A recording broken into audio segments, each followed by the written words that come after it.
kicks 2 home games ago, and they kind of worked on the same process as well.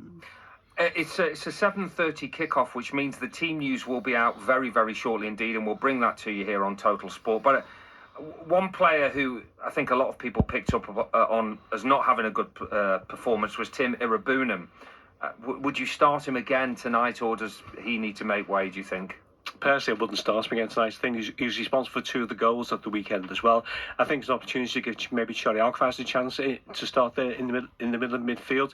I can't see David Moyes making wholesale changes this evening. He's not the type of manager to do that.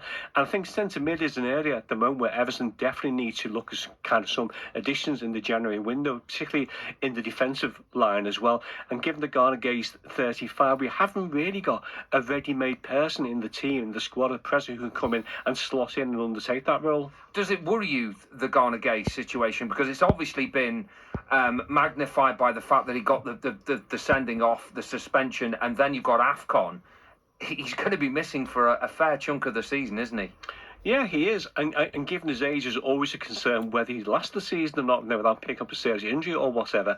And of course, add to that as well, the fact that Ndiaye is going to be missing for AFCON as well. So 2 of our best players this season, 2 of our key players, are going to be missing from the 15th of December onwards. And depending on how the respective countries progress in the AFCON, we could be missing them for 6-7 games. But I think the central midfield defensive situation is almost on a par with the right fullback situation, in that it's been an area we've needed covered for a number of seasons, and still we haven't managed to fill that gap yet. Well, team news is on the way in about 5 minutes' time. Stephen, Liverpool have won a game of football. Can you believe it? What the hell happened? Quite the culture shock at the minute, isn't it? It was a poor West Ham, but you can only beat what is in front of you, can't you? And that surely will have given everyone a bit of a boost. 3 points and a clean sheet. A couple of promising performances here and there. It's all you can ask for when you are limping along a little bit, shall we say? What did you make of the decision to drop Mohamed Salah, drop from a starting lineup in the league for the first time since April 2024? It is a bit of a landmark, isn't it?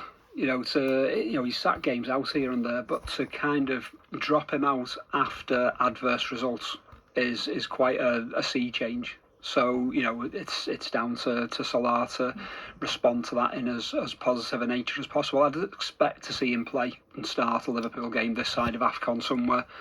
Tomorrow night? Tomorrow night could be the place, or at Leeds on Saturday. I do expect him to slot back in at some point. There have been people sort of writing him off, because of his form this season, saying this is now the beginning of the end. He's just signed a new contract, by the way, not long ago.